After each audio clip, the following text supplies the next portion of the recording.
an educational series on cybersecurity, compliance, and IT governance.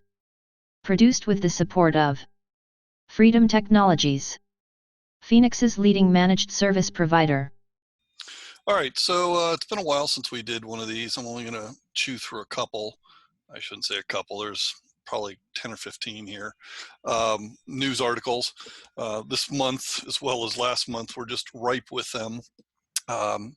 I'm sure for everyone I show here, we'll be able to, talk about 6 other events that were similar that aren't documented anywhere.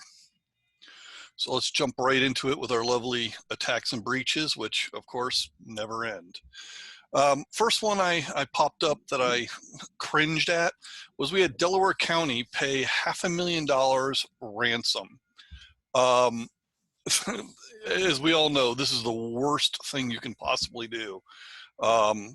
Paying ransom only gets them fed up even more and gets them going and just continues the battle. So this to me is a real shame, but more so it's terrifying. And why did this county have to pay the ransom? This tells me they're missing fundamental elements such as BCDR when it comes to their data. This is probably just the tip of a very nasty iceberg. Interesting side note here is that last highlighted portion that 41% of the cyber insurance claims in North America were for ransomware. So again, growing problem. I know we've all seen it. If you haven't seen it, count yourself lucky, but be prepared. They will be at your doorstep soon enough. Okay, Home Depot. Remember them? Got breached way back in 2014. Seems like forever ago. Well, they reached a settlement, and I had to chuckle at the settlement amount. It was for only $17.5 million, spread across, all victims across 46 states. Then the second highlighted section there, and I'll let you guys read those bullet points, but these are some of the things that they agreed to in the settlement. Again, I don't know whether to go, oh good, at least they agreed to some of these things, or to be totally shocked that it was in an agreement settlement so that they would do these things. Yeah, I mean, employing a duly qualified CISO, it's a big company. Why don't you have one? I mean, I don't know where to go with some of these bullet points here. I mean, but this is what was in the settlement. And this is, again, one of those things that it's 2020, about to be 2021, and here we are.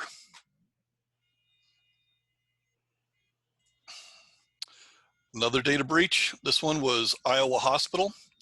Now, what was interesting is they started notifying patients November 13th, but the actual data breach occurred in spring of 2020. So let's be generous and say April of 2020, and just now in November we're notifying people. So again, what happens here? The victims, it only gives the bad guys time to victimize them because they're not in the aware, they have no awareness. So this is something that I always cringe at too, is how long those things take.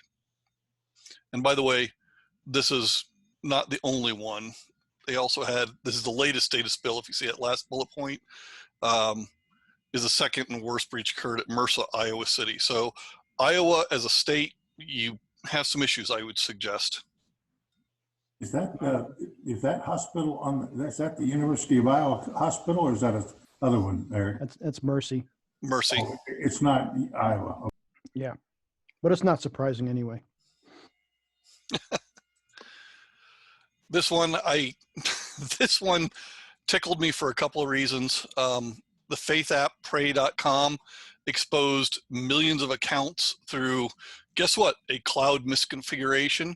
I have been warning, I've been chanting, I've been drumming, I've been screaming, while the cloud does help us in some respects with security, it is only as good as you build, configure, and maintain it. And here we have again, overlooked installing proper security measures on its CloudFront account. And that's all it takes. And one of the challenges that I know I have, and I know others have, is that cloud computing, while everyone thinks it's, oh, look, it's clicky, clicky, mousy, mousy, I need a new server, I click here, one spins up, everything's all well and good. Behind the scenes, how it really works and some of the things you need to do to secure it are very complex, especially if you deal with multi-clouds. Everyone who deals with more than one cloud vendor knows this. Trying to get them all to play well together, or to try to play the game of, well, we're only going to hire 3 cloud people and I expect them to know everything about Azure, AWS, and Google. The chances of that happening, no, it's not going to happen. We tend to not give the resources we need to the various people to understand these very complex environments. And so I think we're going to continue to see a lot of these issues because we're not necessarily building them correctly, and we're not having the people that are building them, designing them. They're not, for lack of better words, they're not 100% qualified, especially with new technologies that come right out on some of these cloud environments. It takes a while to understand them and know how to secure them. And some of the services and things coming out on these clouds are very much beta in some respects. You can get very interesting problems with them. So if you're working in the cloud, I suspect most of us are, all I can say is, what my father told me about carpentry, measure twice, cut once. Check everything twice before you hit the, activate button or the submit button to make sure everything is golden. Oh God, Eric, can I just record everything you just said and play it back during my presentation? Because you just gave me the hell of an intro. I'm serious, man. I got two or three slides on this, so it's great. Man, cloud, I'm telling you, cloud configuration, unfortunately, I'd like to say that, I would like to say in 2021, we're not going to talk about it anymore, but I suspect we will be talking about it every month of 2021. Another comment to drop in here. Let's say you do happen to get it all buttoned down nice and neat. It also frequently occurs that because somebody dropped something in there that they actually had permission to drop in there, but it's hostile. Oh yes, we're going to talk about that. It can actually reach out from where it was just dropped in your bucket or container and turn around and reset those settings that you had set to button those things down. So in addition to buttoning things down, you have to do some things where, like, I don't know, every 20 seconds, poll and monitor to make sure somebody hasn't twiddled the bits on your cloud somewhere so that all of a sudden you've got a hole that a Mack truck can roll through. Yep. It's annoying. Yeah, I mean, it's a basic thing. Let's talk about AWS, and good thing to point out. AWS, you can set alerts to say, if my configuration changes, throw a big red flag in the air, scream at me, let me know something's changed. And if it's 2 o'clock in the morning and it's changing, you probably want to go take a look at it. But what's funny is most people don't do that type of configuration. Nope. And the cloud leaks keep on going. This one was interesting because it was, US-based electronics retailer exposed 2.6 million files, including ID cards, biometric images, off of what? A lovely S3 bucket yet again. So interesting, driver's licenses and up to 10,000 fingerprint scans. Yeah, big hit. We talked about ransomware. It's going to continue evolving in 2021. The second point here is what I really wanted to call out to people, that second highlighted area, because a lot of people go, this is a Windows problem. It's not just a Windows problem. It has never always just been a Windows problem. It's just that Windows were the easy targets. But now we actively see, ransomware going after Macs, and pick your favorite of Linux. So just because you're not running Windows doesn't mean that this can't happen to you. And my fear is a lot of people do really think that I'm a Mac, I don't have to worry about these things. And I think that especially in the coming year, they're going to understand that they are in the target sites just as much.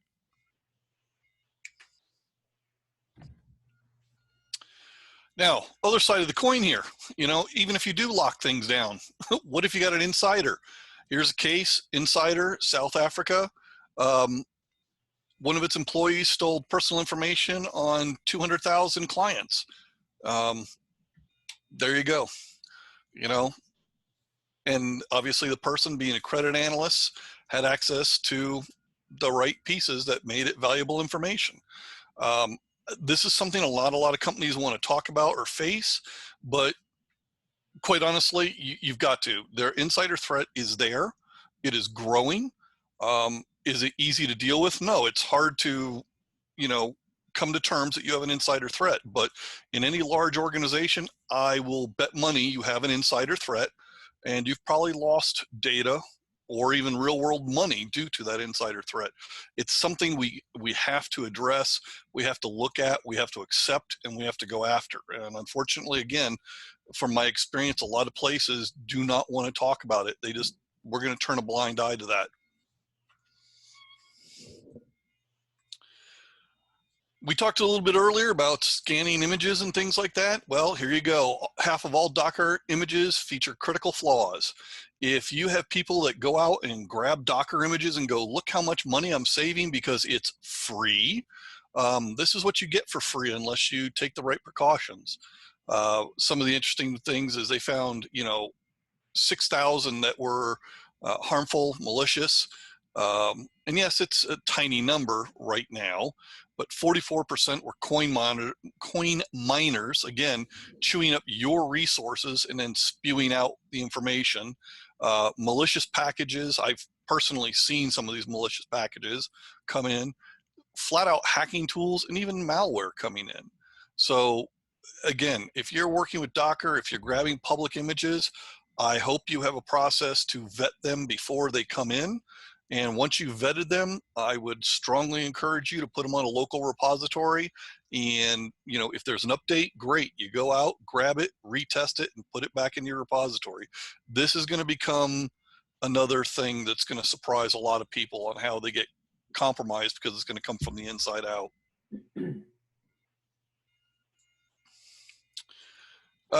We always talk about exploit code and what happens, and this is a fairly interesting report.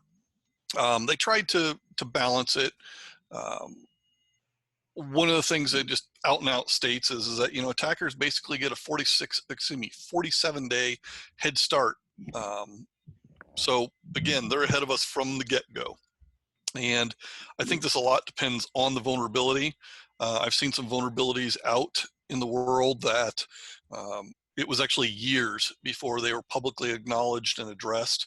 Now, I haven't seen one of those lately, thank God, knock on wood here, but it can happen. So one of the reasons that I always tell people that, you know, we are so aggressive about patching and maintaining standards on systems is to try to make us not the low-hanging fruit in the tree for when something like this does come along. Because when something like this does come along, they're already ahead of us. So we need to do whatever we can to make ourselves as hard as we can. Again, another one, probably not surprising. Employees have access to an average of 10 million files. This one I caught my eye because this is a growing problem. I've seen this in a lot of places where they go, hi, welcome to Acme. You joined Acme. You by default now get access to all these different files and storage points. Oh, because you're part of Acme West, we give you these additional things. Oh, because you're in Acme Finance, we give you these additional things. And what it comes down to is should the person really have access to that data? In many cases, the answer is no. And this is how, going back to our insider threat, this is how an insider can really collect a lot of data that they have no need to do. And the best way to keep them away from it is obvious with, you know, access controls. The problem is access controls make people have to go get permission, and people have to assign them rights and things like that. So it, I'm doing air quotes here, slows things down. So often people go, well, we're all part of the Acme company, I trust you. I would advise people not to, and again, lock things down and only give out what they need to have out. The Snowden principle. Yes. I have access to 20 million files. And you'll get somebody that's curious and they'll start poking around. I mean, let's be honest, humans are curious. You know, they're bored, they're suddenly find access to a file system, start poking around. They could find some really interesting stuff. I know I have. So you probably wouldn't be too surprised if I were to throw in here that in the environment that I spent 28 years, it was totally opposite. You started with nothing and you loved it until somebody was so kind and gracious one day to let you see one little thing. And then maybe next week you'd get to see one additional other thing. And eventually, maybe by the time you got your first paycheck, you were actually online with everything you had to touch and see and work with. And by default, you got nothing and you were slowly added as it was seen fit. And you're right, that is the safer, less likely to leak data stance to work with. Yeah, and the problem is a lot of people forget data is a funny animal. Unlike a physical thing, a tangible item, I can steal your data and you still have a copy of it. You're not without it, you still have it, but I now have it and I can do whatever I want with it. So I, again, have the lead because I can do whatever I want, whenever I want, and you probably won't know. Because the sad fact of the matter is that how many people audit valid accesses? And the answer is almost no one. Why? Because some of these operating systems and tools, you know, thrash so much, it fills audit logs. Okay, I've been down this road. I tried it in a couple of interesting environments. And, you know, once we dropped the NAS to its knees trying to audit all valid accesses, we said, we can't do this extreme. So we put ourselves in this position where the only thing you can do is to actually lock down and filter out what they should be having access to, which again, yes, does take more time, but it's needed. This one, again, not going to shock anybody here that, you know, most people reuse passwords. Again, between work and home they reuse them, between, you know, different systems at work they reuse them. And this is why those bad guys, when they get in and they start moving laterally, are able to move so well laterally, because people don't want to, you know, have multiple passwords. Therefore they have one that they like using, and boom, there you are.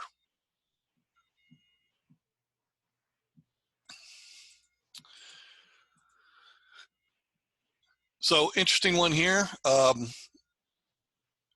Talking about how fines versus reputational damage, you know, what motivates people for changing. And, you know, the first bullet there, first highlighted area was, I don't think the fear of fines is what will drive change. I kind of disagree, especially if you're dealing with something over in Europe. GDPR is handing out pretty big fines, and I think it will get people's attention. You know, you may say, I can eat one of those a year, but if you get, you know, more than one, or you get a couple of big ones, you're not going to want to keep doing that. So, you know, while a little fine may not discourage you and encourage you to take the right changes, getting several of them, I'm sure, definitely will. Well, that all depends on how willing the cyber insurance is willing to pay out on all multiple fines. And I think what we're going to see is, I think we're going to see some changes there, because I think in cyber insurance, you're going to see people going, okay, you know, this is your first one, you know, it's kind of like your first car accident. You know, we're going to take care of it. Now take care of yourself. If you're having one every quarter, they're going to come back and go, sorry, something needs to change, or you're going to pay us a lot of money for that cyber insurance. So it'll be interesting seeing how this evolves, but it will evolve, I think. I think it has to. I mean, there's no option there. Now, this last one I had to throw in here because I couldn't stop laughing. I shared it with my team and we just couldn't stop laughing, because who is doing research on smart sex toys? I happen to know I'm not doing any research on them, but it's amazing that somebody out there is, and thinking about the security risks to them. I'd like to have them on and have them tell us about their job, because I'm sure it's very entertaining. Interesting word, Teledonx. You just can't make it up. So true story.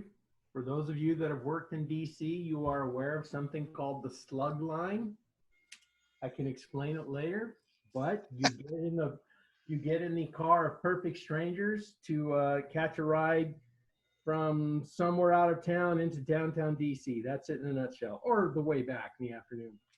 One guy gets in one morning and he works for the US Patent Office. And he started talking about he had just seen the day before a patent application for a programmable condom. And we're like, no way, who would bother? Why would you bother? And it was hilarious. And so we promised him a free ride the next cold morning if he would actually bring us a photocopy of this, and it was real. And you could like program it to hum a riff of your very favorite, anything from Barry Manilow to sitting down on the dock of the bay, or any other such thing you thought needed to be verbally expressed or audibly expressed at just the right moment. It was hilarious. I have some former colleagues that had done quite a bit of investigation into that, and they had some of that patent information and some other stuff. But yeah, it's a real thing and it's out there. Amazing. Now, I will tell you the adult entertainment industry, because I have a friend that does cybersecurity for one of the larger groups. When he says we need to do something to make it more secure, it's an open checkbook, because apparently they're generating so much dollars, they don't want that to be compromised, that flow of money. So he has no problem getting new products or doing deployments or anything like that, and it must be nice. So MasterCard was just accusing Pornhub of child pornography this week. Yeah, I saw that. I didn't get a chance to fold that in here because I didn't have all the details. Hey, John, can I add a data point to Eric's presentation? Oh, yeah, go for it, yeah. If anybody doesn't know me, I'm a data privacy attorney who currently is working a compliance position at a large bank. I'm also a CS student at ASU. And for this past semester, I wrote a paper about the data security protocols that are applicable to a bank that operates in California.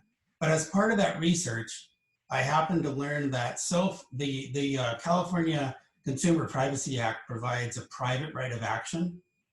And so far, since it began on January 1st, there's been 17 class actions filed against 15 defendants related to data breaches under that private right of action. There's a bunch more cases that have been filed under settings issues. In other words, the Zoom, for example. But there's a bunch of activity going on related to the private right of action from CCPA based on breaches. Just want to throw that out there. And people might be sad to hear that the last two that were filed were against Dickey's Barbecue. Got compromised. Lost data. And those are going to cost $1 million to defend, even without any damages involved. So do you think the U.S. is going to adopt stronger privacy guidelines more in line with what we see in GDPR? You know, the interesting part will be, though, is there's never going to be enough enforcement. You know, the FTC has become the default privacy-related enforcement agency, and they just can't do very much. So unless there's a private right of action, there just isn't going to be that much enforcement. And then on the other hand, the private right of action attracts all the plaintiff bar that files a bunch of suits that runs up a lot of legal fees, and you get these settlements where people end up getting, 25 cents for each person that was damaged. So it's a difficult situation, but I'm thinking with the new administration, there's going to be a push towards a federal legislation related to privacy. The issue will be, is that new group that runs the country friendly enough with big tech to make it really watered down? Do you think they'll take something like NYDFS or the California laws and elevate something like that to the federal level, or do you think they would draft something completely new? Well, if you look at, I think it's Josh Hawley is a senator that's proposed, back in 19, he proposed a federal legislation, and it's way lighter than the newly adopted CPRA, which is an amendment of CCPA. So I think that if anything gets adopted on a federal level, it's not going to be very strong. And the biggest thing that big tech wants, of course, is they only want to have to worry about compliance with one thing. So then the big issue becomes preemption. Does the federal rules preempt the state rules? And for example, in my business, in the banking business, the Gramm-Leach-Bliley Act preempts the CCPA, but it doesn't preempt the private right of action of CCPA because GLBA doesn't preempt anything that's stronger than itself. So it ends up being a kind of a legal mess, even if they pass a national legislation. So let me jump in just a minute. Harvey Naz from Houston, friend Sam, got him in here today. Glad he's here. Some folks actually think CCPA might kind of take off across the states just because it's got a heavier level of GDPR in it. I don't know if it will or not.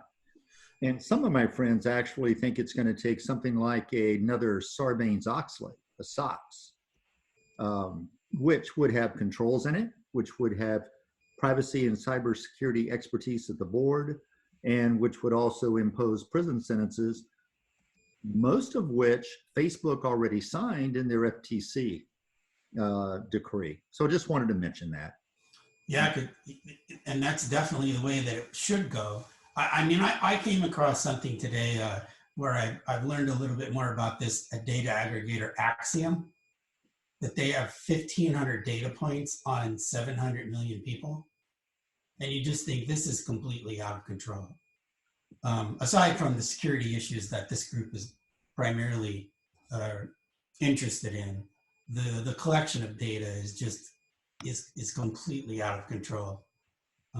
And I don't know what the answer to that is, because it makes money. And we all know that what makes money is going to continue to make money. And it has the money to allow itself to continue to make money. That's the way it works. Yeah, Rakuten. Go through them and you get cash back, right? There's a reason you get cash back. They got all your. Yeah. Well, there's three dimensions there. One, people are using technology without understanding the implications. Two, people are agreeing to terms and conditions without reading them and understanding the implications. Yep. And then the implication of just having all that data aggregated in one place, it's just like. Well, interestingly, part of what I do at work is I deal with data subject access requests that come through CCPA. And I can tell you that they're just not coming. People just aren't paying attention. So the general public just doesn't care where their data is. They don't even care. Yeah, yeah, I would agree. Well, it's on par with, credit card fraud. Somebody steals your credit card, the bank will reimburse you, so you figure you're covered. But we all pay for it collectively. Yep. If anyone's interested, the conclusion of my paper is that if you benchmark the CIS 20 controls, you're in a great position in California. That's where I end up at. It's amazing how many companies can't say that they do those 20 controls. Mm-hmm. Yeah, and think that you're group 3. Very good. Mm-hmm. Well, I think we got some great dialogue here. Thanks. If we continue it, let's maybe push it to the back. I want to give Casey Reed his time. He's got some interesting topics.